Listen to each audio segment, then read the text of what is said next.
American government نے جو announcement کی ہے کہ جو آٹزم ہے وہ تب ہوتی ہے جب پریگننٹ لیڈیز ٹائلینول یعنی ایسیٹامینوفین یا پیناڈول لیتی ہیں پریگننسی کے دوران، تو ان کے بچوں میں پھر آٹزم نظر آنے لگتا ہے. انہوں نے یہ ریزن کلیم دیا ہے کہ یہ وجہ ہے کہ اب آٹزم جو ہے وہ اتنا زیادہ نظر آنے لگ گیا ہے اور اتنے ریٹس اوپر چلے گئے. سو تھوڑے سے فیکٹ چیک کر لیتے ہیں یہاں پہ. میں چائلڈ سائیکائٹرسٹ ہوں. آٹزم کے ریٹس بڑھتے ہوئے نظر نہیں آ رہے. ہو یہ رہا ہے کہ ہم آٹزم کو ڈائگنوسس کرنے میں بہتر ہوتے جا رہے ہیں. پہلے ہمیں پتہ نہیں ہوتا تھا کہ یہ چیز کیا ہے اور نہیں ہے. جو اسٹڈیز جو وہ بیان کر رہے ہیں وہ بہت پہلے ہوئی تھیں جن کے اندر شاید کو ریلیشن نظر آیا ہو، کازیلٹی نہیں. اور ابھی میں آپ کو ایکسپلین کر دیتی ہوں اس سے کیا مراد ہے. میں نے اگر آج آئس کریم کھائی، اس کے بعد جب میں گاڑی میں گئی اور خدا نہ خواستہ میرا ایکسیڈنٹ ہو گیا، تو میں اگر یہ کہنا شروع کر دوں کہ آئس کریم کھائی تھی اس وجہ سے ایکسیڈنٹ ہوا ہے، یہ کو ریلیشن ہو سکتا ہے کہ جب ایکسیڈنٹ ہوا تھا اس دن ان لوگوں نے آئس کریم بھی کھائی تھی. اسی طریقے سے وہ اسٹڈیز میں نظر آ رہا ہے کو ریلیشن. اس میں یہ نظر نہیں آ رہا کہ آئس کریم کھانے کی وجہ سے ایکسیڈنٹ ہوا، ایسا تو نہیں ہے نا. اور اسی طریقے سے وہ جو اسٹڈیز جو وہ کوٹ کر رہے ہیں وہ بالکل فالٹی اسٹڈیز ہیں. اور باقی اسٹڈیز آئی ہیں جس میں انہوں نے سبلنگس کے اوپر بھی اسٹڈی کیا کہ کیا ٹائلینول کھانے سے پریگننسی میں بچوں میں آٹزم آتا ہے، اور اس میں بالکل یہ ڈی بنک ہو گیا اور نہیں آیا. ہوا کیا ہے کہ اس اناؤنسمنٹ کے بعد بہت سارے جو اسٹگما فار آٹزم اور جو نیگیٹو بائس ہے اور فیئر، یہ بہت زیادہ بڑھ گیا لوگوں کے اندر. So let's talk about that.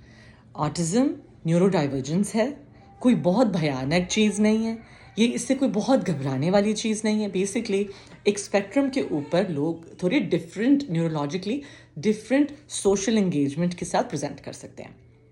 اس کی وجوہات کے اندر جینیٹکس سب سے کامن ہے، اور اس کے علاوہ کچھ انوائرمنٹل فیکٹرز ہو سکتے ہیں، لیکن ان میں ٹائلینول شامل نہیں ہے.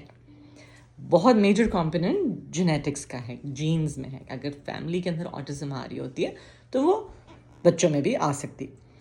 اب جہاں تک بات رہی آٹزم کے لوگ کوئی بھیانک نہیں ہے، مسئلہ تب آتا ہے جب ہم اس طرح کے اناؤنسمنٹس کرتے ہیں تو ہم اسٹگما بڑھاتے ہیں، اور جو لوگ اور ہم ایز سوسائٹیز ہم انکلوڈ نہیں کرتے آٹزم کے لوگوں کو، اور ہم ان کو دھر دھر کر کے ایکسکلوڈ کرتے ہیں.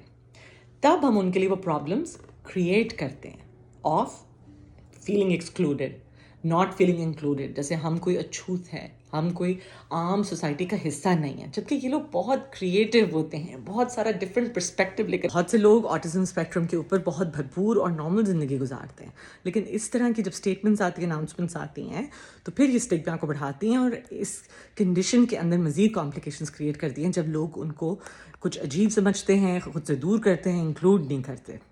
نیڈ از، ہمیں چاہیے کہ ہم ان سوسائٹیز میں اسٹگمیٹائز کم کریں، انکلوڈ کریں ان لوگوں کو جو ہم سے ڈفرینٹ ہے.